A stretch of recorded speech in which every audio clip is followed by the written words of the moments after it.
name is Charlene Margot, and I'm the founder and director of the Parent Education Series. Today with us, I have Stacy Holmes, my partner at St. Raymond, and Bev Hartman, my partner in the Sequoia Union High School District. So this is a crossover event today. Thank you, St. Raymond, and thank you, keynote presenter, Adina Glickman. We are excited because Adina actually gave a similar talk at the beginning of this webinar program. So she both opens the program and closes the program, which I think is wonderful because her topic today is so important. I know that you're all going to enjoy what she has to say. So before we get going, I just wanted to tell you a little bit about how the event is going to go today. We are going to open with Adina's remarks. She will talk for about 30 minutes, and then we have 10 or 15 minutes for Q&A. So at the bottom of your screen, if you're new to Zoom, you'll see a Q&A icon. It looks like two thought bubbles. So that's where you're going to type in your questions, okay? As the event is proceeding, you're going to type in your questions in the Q&A. The chat button is a separate button. If you have comments or questions, again, my partner Bev is going to be monitoring the chat, so please feel free. If you have things that you want to ask or add or you are worried about, put them in the chat, okay? So we will conclude with Q&A, and then we'll follow up with an email to everybody tomorrow that has some resources and links that Adina has shared that are very valuable for everyone. So let's get started. Let me tell you a little bit about our speaker today. Adina Glickman was the founding director of the Stanford Resilience Project, where she directed Stanford's learning strategy programs. She is a co-founder of the Academic Resilience Consortium and also the author of a training manual for academic skills coaches based on her model, The Resilient Learner. Adina is an educational consultant, and she maintains a private coaching practice in the Bay Area. She's also the parent of a former Sequoia High School student and lives in the Sequoia Union High School District. We are so glad to welcome today Adina Glickman. Adina, take it away. Thank you so much. I'm going to share my screen so that everyone can see my slides. Here they come. Well, thank you so much, Charlene, and thank you to the St. Raymond community and others who are joining today. I'm very happy to be talking with you about raising a resilient distant learner. I got interested in resilient learning when I was at Stanford running the learning strategy programs. I was working with students all the time who were essentially experiencing failures large and small. They were getting grades that they weren't happy with, or they were failing classes. And every time they came in, really what we were talking about was not just building resilience, but building resilience through skills in learning. And that means holistic learning, and not just the time management or the reading strategies, but really learning how to be a student who is motivated and connected and making sense and owning their own education. So I started something called the Resilience Project, and I retired from Stanford, but as far as I know, it's still running. But I have recently co-founded the Academic Resilience Consortium, which is a collective about 600 members from high schools and colleges and universities around the world who are interested in promoting academic resilience. The most important thing really, though, to know about me is that I have a son who just graduated last week from the New England Conservatory. This is as extensive as our celebration really gets to be, as I put a little fake hat on him for a picture. These are strange times, and I think everybody is sort of wondering about, how are my kids going to catch up, and when is this going to end, and what's safe, and how am I prioritizing, and how much is too much screen time, and what matters, and what's normal, and is it okay to have fun now when we're in a serious condition, and did I wipe down the doorknobs? I mean, everybody is just sort of living in a situation where we're asking questions that are immediate and that there really aren't really good answers to yet. Mostly we're asking this question of ourselves, our kids, and the world. In February, this is what school looked like. And today, this is what school looks like.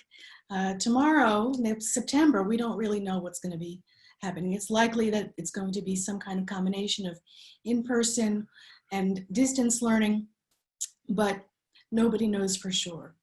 So I'm sure that as parents right now, this is what it feels like on a good day, but probably this is what it feels like on a bad day, where it's all crashing down every morning.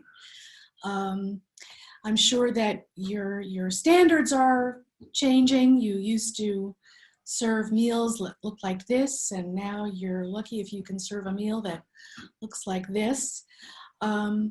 We get a lot of pressure around us from our friends, from the media, that say burnt toast is not good enough.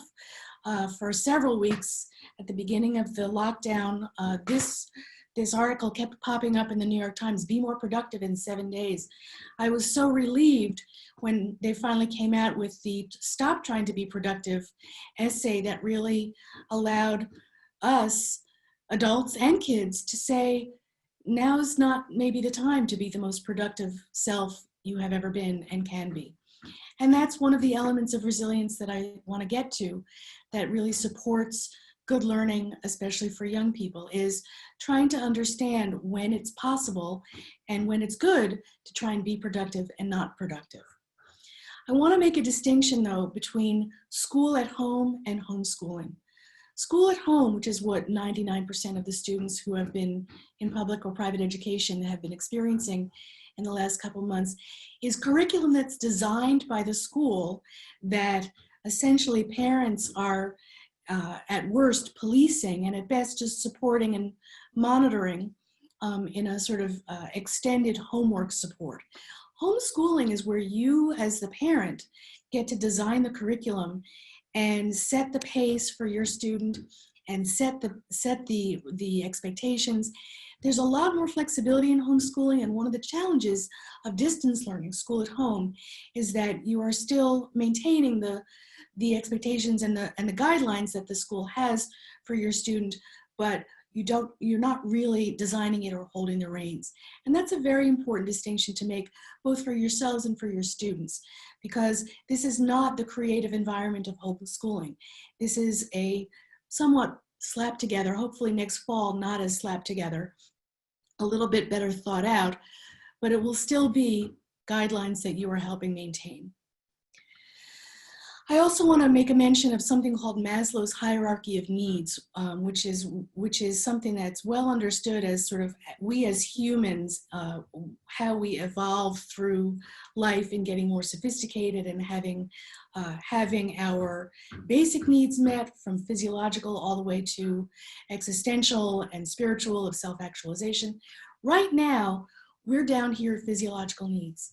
We are making sure our food is clean and our water is clean and that we have shelter and that we are getting sleep. And maybe, we are, as we approach stage 2, thinking about personal security and personal safety, getting out in the world, making sure that we're keeping our safe distance. But we are way at the bottom of Maslow's hierarchy of needs. School is up at the top. It's one of the most nuanced and subtle aspects of becoming a full human, is becoming an educated one. So while we as parents want to maintain that expectation that education is a central aspect of our child's growing, right now it's not actually the most prevalent to us or to them. Hopefully in the fall, as we are actually get better at being quarantined and as we relax a little bit, and as educators have more time to plan and make coherent the education that's being delivered online, we will be able to move up in that hierarchy. So I want to also just take a second to talk about what is resilience. In 1959, actually, it was a very physicsy definition, talking about the act or power of springing back, bouncing back, elasticity, and that's not wrong. What's interesting, though, is that now, when we look at the website, the Merriam-Webster or dictionary.com, there's an emphasis on ease and speed. And somehow resilience has become known as something that's you're supposed to snap right back, and that means you're resilient. And I want to offer a different definition in a moment, but I also want to make a distinction between resilience and grit and toughness, which is grit and toughness is a very powerful individual tool. And persistence and perseverance, also very powerful tools that the individual can develop. But resilience is something different. Resilience is really about context. That ball that you see can't bounce without a hard surface under it. If it bounced on a floppy bed, it wouldn't go anywhere, it wouldn't bounce. So context is very important here.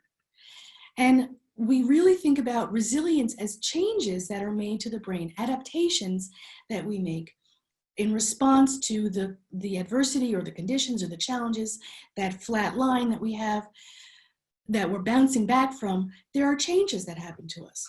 So in a sense, resilience is not just about coming back to our original shape. It's really about growing from and transforming based on the challenges that we have. So instead of these two definitions, I want to fold in context and learning. My definition is that resilience is the ability to contextualize setbacks and adjust to misfortune or change and learn or find meaning from them. So when students were coming in to me all the time talking about their failures, we were helping them learn new skills. And that's what really resilience is learning from setbacks. So I have a model called the Resilient Learner, 8 Pillars of Student Success. I am going to dance through these very quickly because we don't have a lot of time, but if something strikes you, I really would love to answer any questions at the end that you might have about this. So I'll just go through the 8 pillars and talk just a bit about each of them. So a resilient learner is somebody who uses autonomous skills outside the classroom. They use autonomous skills inside the classroom. They apply a growth mindset. They grow their academic resilience. They maintain a sense of belonging. They develop a meaningful relationship with technology. They work to understand the institutions and the contexts around them. And they accept emotional support for financial, physical, spiritual, environmental, nutritional needs. So it's really the whole picture of who the whole student is.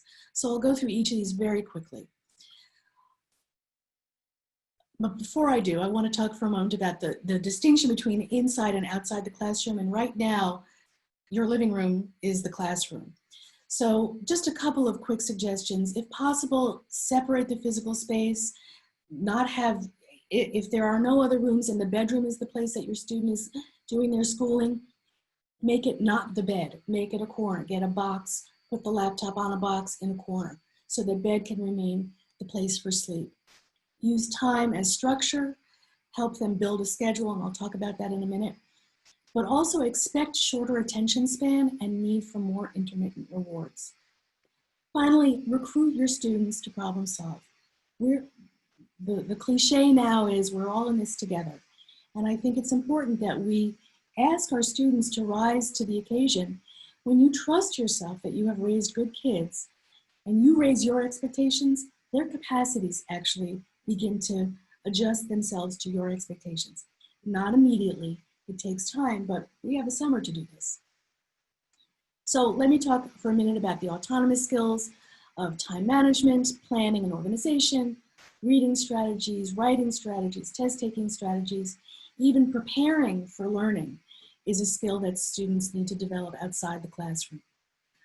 They also need to be able to manage procrastination and perfectionism and sleep. Those are all skills that need to be honed outside the classroom. Inside the classroom, which for most students right now has meant being online, listening and being attentive, looking and watching, speaking, knowing when, how, and how much to speak, and sitting, actually. There are skills that students can develop around sitting, not just good posture, but groundedness and breathing and ways of being in one place, sitting for a while.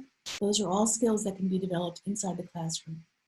Students need to maintain a growth mindset, and many of you have heard of Carol Dweck's work around the idea that our brain is like a muscle, and the more effort and time that we put in to learning, the more it grows. So that our capacity to learn is not fixed. It doesn't just end with whatever we can do most immediately. When we can learn how to push through and say, oh, it's natural to not do it well at the beginning, then we have a growth mindset, and we're much more likely when we encounter challenges to say, oh, well, this is normal, so I just have to keep trying or try a different way, learn a different skill, and then I'll be able to get smarter. You know, it's important to remember that none of us came out of the womb walking. We all learned how. None of us came out talking. We all learned how. And so there's a capacity for resilience that's built into us that we have to remember. We're not paying attention when we're 1, 2 years old, or that we're falling on our butts, and it's somehow, we don't think of it as shameful. We just get right back up. Our brains have learned something. We've learned about balance, and we've learned about slipperiness, and we learn from falling on our butts. So that's what the growth mindset is really about, is that you're supposed to fall down and get back up and learn from it. Academic resilience is something I call out specifically because I think it really starts to bring in the emotional and social realm for learning. Academic resilience has to come from risk. For some students, that risk is getting out of bed in the morning. And for some students, that's taking a very difficult class and everything in between. But the only way to develop resilience is to challenge oneself and get outside of the comfort zone. So there has to be risk. You have to care about it. It can't just be something that doesn't matter. One has to say, I have an investment in this. I have a stake in this. And if I don't get what I want from it, it will matter to me. Fine, you have to fail. You can't get it right the first time. When we get things right the first time, we don't always know why we got that, and it's difficult to replicate sometimes. Once there's a failure, there has to be feelings, whatever those may be. There has to be some point at which we share the experience in whatever way is personally or culturally relevant. Either that's talking with one person, or sharing it with our Facebook friends, or writing it down in our journal. There has to be some opportunity to get it outside of our own heads and hearts. And finally, there has to be something that we can learn from it, something that we can find that's meaningful in the experience. And I should say, this is where the quickly and easily part really has to be thought of in a very, very potentially long and gradual way. I mean, I've worked with students who in their freshman year lost a sibling. Sibling died. Do we expect resilience to look like, okay, well, by the end of that freshman year, they're back on track and they figured out what they felt, they shared, they learned, okay, so I love my how long should it take for someone to adjust to and find any kind of meaning in that kind of a loss? It may be a little bit different, when someone fails a class, maybe they can learn new skills, or they can discover that that's not really the discipline that they want to pursue. But who's to say how long that should take? So consider that resilience may take some time to develop, as does perspective. The fifth pillar is a sense of belonging. Students really need to know that they fit in with others. There's research that Greg Walton has done that has shown that an increased sense of belonging actually improves grades. We want our students to have a meaningful relationship with technology, and right now that's changing. A meaningful relationship with technology is a thoughtful one. And for many, that means this is the way that I connect with the people who I care about and the people who help me know who I am, as in my friends or my distant relatives, my cousins, my nieces, my nephews. But the relationship with technology, I think, needs to be purposeful. In order to understand what the relationship is between the ball and the hard surface, students have to understand the institution, what the cultural, traditional, and policy expectations are. We have to understand the context. And one of the things to understand about the context, I think, going into next fall, or what we've learned from this spring, is we expect entities, people in authority, to bring it together and make things work. And they're only human too, and they make it work as best they can. But sometimes it's still a little chaotic. We hope that over the summer, schools will have an opportunity to create some coherence and some systems that help students learn more fruitfully in the fall. But I think we have to expect that even if it's a beautiful system, the transition to it, as humans, it takes time for us to change, and it takes time for us to adjust to these changes, and things still may seem chaotic. Finally, there's the support for all of the other aspects of the student's life, what's coming into their bodies nutritionally, what they're doing physically, what their needs are, whether there's quiet in the house, whether they have earplugs or not, all of the other aspects of what happens in a student's environment. And that really means all of the emotional experiences that they have, their spiritual lives, their need for sleep, nutrition, quiet, study, financial challenges. These are all things that figure in.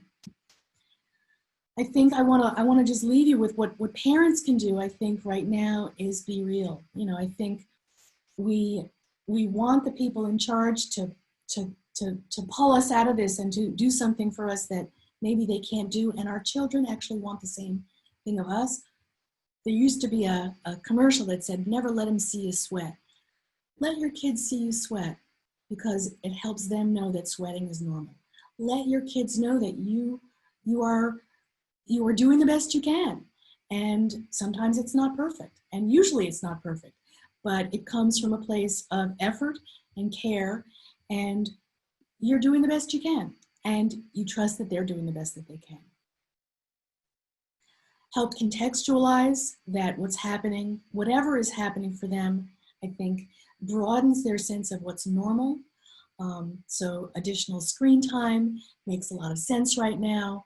The expectations of perfection in this completely new scenario may be completely unrealistic. Who they were as a student may change because the context has changed. And finally, emphasize learning. Emphasize that every day, every challenge, every success, every bump in the road is an opportunity to learn and make sense of themselves and the world, and find out who they are inside. So that is all I have for you in terms of my remarks. I would love to answer any questions. So I'm going to stop the share right now so that we can go back to our larger screen and you can see Charlene's beautiful face. Thank you so much, Adina. I think there's a lot to absorb from what you said and so many nuggets of important information. You know, I love your new definition of resilience, because it's not just grit and it's not just perseverance. It's really about how we all adapt. You know, we had a presenter recently, Anna Hamoyan, who talked about the fact that the road ahead looks flat, but it's like on a bike ride. If there really is an incline, you can't see it, but you're going uphill and you feel it. So right now, I sort of feel like we're all biking uphill, and it is irritating and it's tiring, and we just have to be good to one another and good to our kids as best we can, knowing that this is really hard. Before we start taking questions, and we will, for those of you who joined us a little later, I want to draw your attention to the chat stream. My partner, Bev Hartman, has listed a whole bunch of really important links for you, from the Parent Education Series to Adina Glickman's own site to our YouTube channel. Again, we have a large video library now that has increased a lot since COVID-19. We've done 13 of these webinars, so lots of new things to watch. So the YouTube channel link is on there. It's free. Please do take advantage of it. We've had over 2,000 video views since COVID-19 and more than 7,000 since this program started recording events. So we know that you're watching and enjoying this information. Okay, Adina, are you ready? Oh, yes. Also, if you have questions, please, those of you who are watching, type them into the Q&A button or icon that's at the bottom of your Zoom screen. We'll be watching that. I have a few questions that have come in from parents earlier, and we'll be watching that Q&A button. I know everybody's tired. If you also just want to listen, that's okay too. All right, Adina, here we go. Some of these questions are a little bit more focused on learning, and we know that we're transitioning into summer right now, kind of a soft transition, not the hard transition that we're used to with graduations. But anyway, let's give it a try. Okay, here we go. My teenager seems really overwhelmed with schoolwork and finishing up what needs to be done for the year. They get upset, they tell me the work is too hard, and they don't know how to do it. How can I help without getting drawn into an argument or into doing their work for them? That's a great question, Charlene. I think that the most important thing right there in terms of the the sort of philosophy that I think I go with is that it's absolutely not a parent's job to do the work of the student. It's the parent's job to do the work of the parent. And that's a supporting, encouraging, guiding role. So one of the things that happens when students become overwhelmed is all they see is the mountain in front of them. No one climbs Everest in a day, and they don't even do it in 2 days. They go from base camp to base camp. And so what parents can do is help students parse the work and say, okay, well, what tree can you get to? How far down the path can you see and can you get there? Sometimes it can be really helpful to help students identify microtasks. Microtasks are things like, if your task is to study 3 chapters for an exam, don't open the book to the 3 chapters. Look at the first paragraph of the first chapter of the first page. That's a microtask. Sometimes just getting the book off the shelf or digging it out of the backpack and setting it down with a glass of orange juice next to it, that's the treat that I get for having put the book in front of me. That's a microtask. So parents can help them problem solve and troubleshoot, but it's all in service of they're going to then execute what they're going to do. So they can help them plan and parse and then step back and say, okay, so what's your plan and how are you going to do it? And then come and tell me if you got stuck. But I'm going to watch. That's really great advice, Adina. It reminds me of our friends, Dr. Bill Stixford and Ned Johnson, co-authors of The Self-Driven Child, who have a chapter called I Love You Too Much to Fight With You About Your Homework. And our whole lives have kind of turned into that, haven't they? Yeah. But again, giving kids, letting them know that they can have breaks, so that means it's 25 minutes of work on, 5 minutes off, whether they know that you expect 4 hours a day of schoolwork or 2 hours, depending upon what their age is. So again, really good advice. All right, let's keep going. We have lots of questions. Okay. My child is spending lots of time on the computer, ostensibly to do schoolwork, but I know that she's also on social media and playing games. She's complaining that their teacher is being too hard on them during the pandemic. Do you have some advice for this problem that I think is probably applicable to many parents? Well, first, I wanna say, and I give credit to an essayist from the Times that I read. Going to school isn't just sitting in class and learning. It's socializing, it's passing notes, it's talking to people in the hall. That's the equivalent of being distracted by social media. And if all students have is their screen in front of them, that's their window to the girls' room and the gossip that happens in the girls' room. That's their window to passing in the hall and talking to the person whose locker's next to yours. That's the window to talking to your friends as you get settled before class starts. So it looks like it's a very disruptive environment, and it can be, just like being in school and not paying attention in class can be caused by those distractions. But I think we need to not vilify the screen as the thing that's making that problematic. So I think it's important that students, also the contact that students have with each other is so minimized, and they need that so much. So I think encouraging connections, Zoom gatherings, opportunities to connect with their friends whenever they can, I think that should be sacrosanct. The tasks of learning, of doing work that involves the computer, should be very, very narrow and defined. So these are the 10 pages, this is the PDF that you're going to read. And while you're reading that, and it's a 20 to 30 minute task, everything else is turned off. But then you get to go back to it. So there has to, I think I mentioned earlier, that expect these shorter spurts of time. And sometimes that may be 5 minutes of work and then I get an IM and someone wants to talk to me. 5 minutes is a little too short. Really 20 minutes is a minimum for being able to focus on any task. Okay, thank you, Adina. Good advice again. As we know also, as Anna Hamoyan says, It takes from 5 to 20 minutes or 22 minutes to get back on task.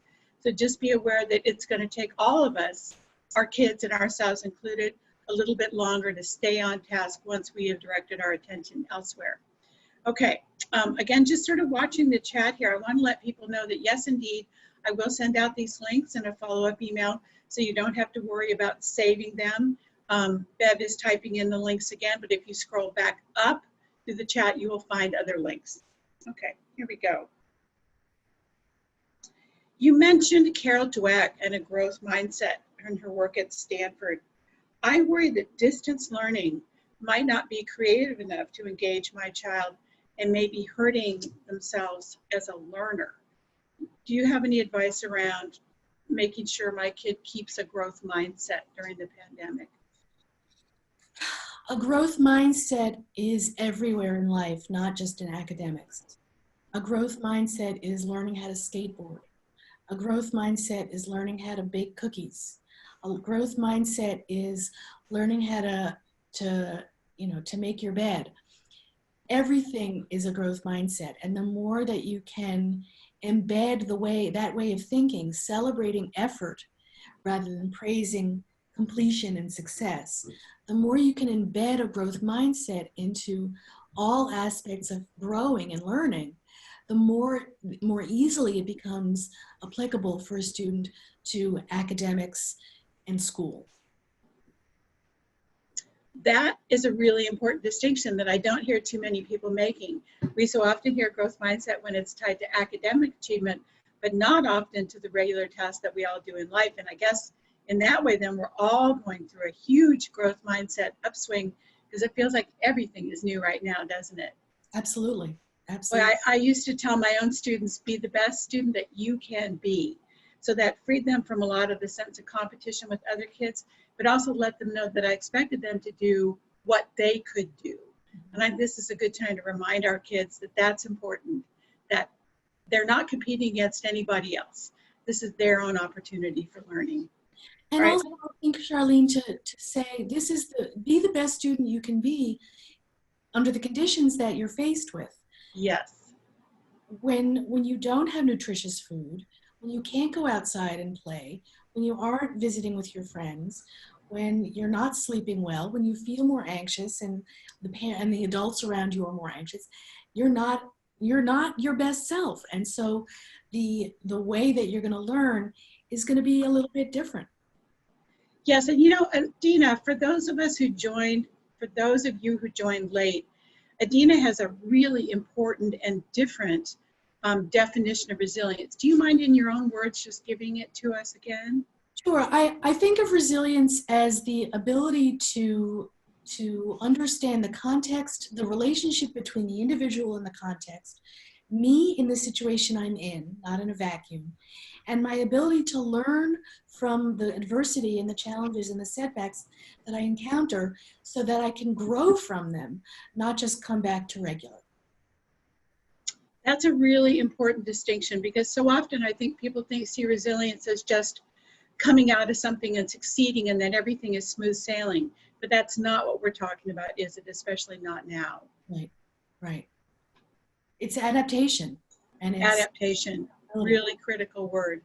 Okay, thank you. I'm going to remember that, everybody. Resilience is really adaptation to circumstances, and certainly we're getting lots of practice on being resilient right now.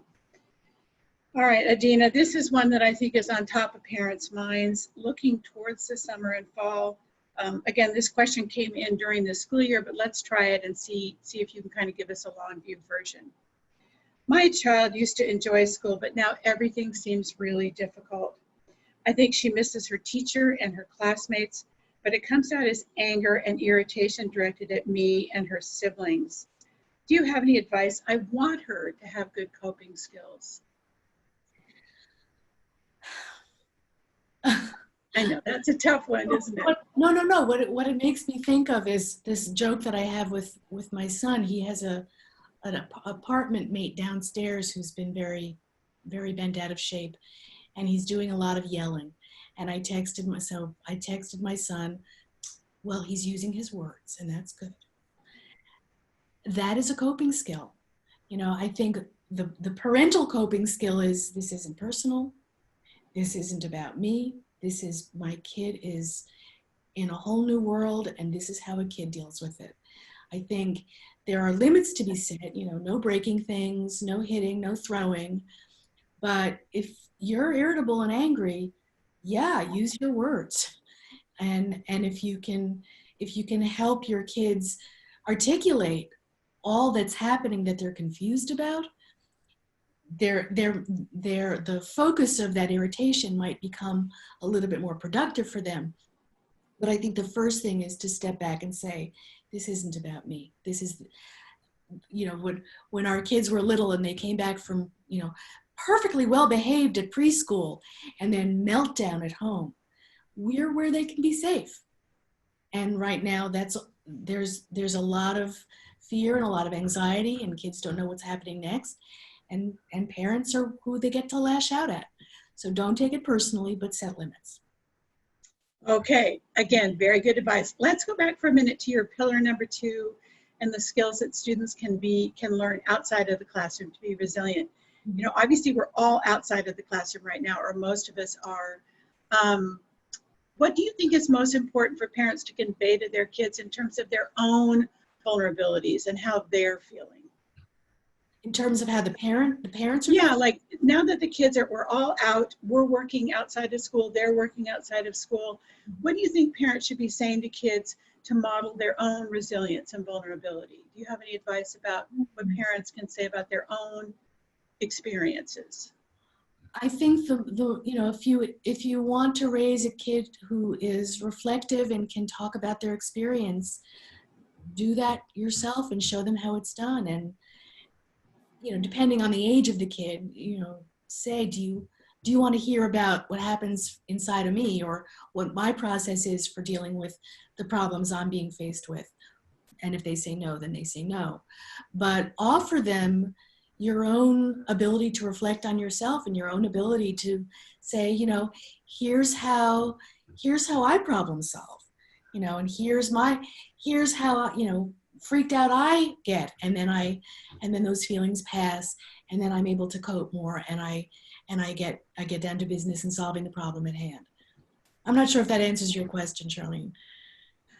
I think it helps. I know, for example, I have 2 young adult children, both graduates of Menlo Atherton High School, and they've been calling a lot lately. Why? Because they just want their mom to reassure them. Yes, they're in their late 20s and early 30s, but they still need somebody to say, it's going to be okay, honey. And I think in some ways we have to do that. We can be the soft place to fall, but we can also say to them, you know, I had a terrible day. I had 3 Zoom meetings, and by the end of it, I was ready to jump out through the screen. You probably feel that way too. So just to sort of both commiserate and let them know that you have your own frustrations, I think is good for kids right now. Do you share that opinion? Yes, and that things change. You know, the feelings change. Bad ones, thank goodness, they pass. Tomorrow's another day. I also, I don't know if I mentioned this, our rule in our family is to not have any serious discussion after dark. Really? We don't make any important family decisions after dark. Because we're tired and everything is scary at night. Okay, did you hear that? Everything is scary at night, so no big decisions then. Do you try to keep conversation at the dinner table light then? I don't try and keep it anything. We just go where we go. We usually talk about TV shows. Okay, fair enough. We are getting ready to wrap up unless any of you watching parents have a question you'd like to put in the Q&A. But mostly I really want to thank Adina for her presentation today. I know it's a lot to absorb, so the video will be ready shortly. Do look for that. I will announce it in our newsletter. If any of you are not signed up, you'll be getting the link to sign up for the newsletter. It comes out every Sunday with a lot of tips about upcoming events, videos, news articles, community events, so look for that. Thank you so much, Adina, for a great presentation today, and good luck to you and your family for a happy stay-at-home summer. Okay, take care, everybody. We'll see you soon. Bye-bye.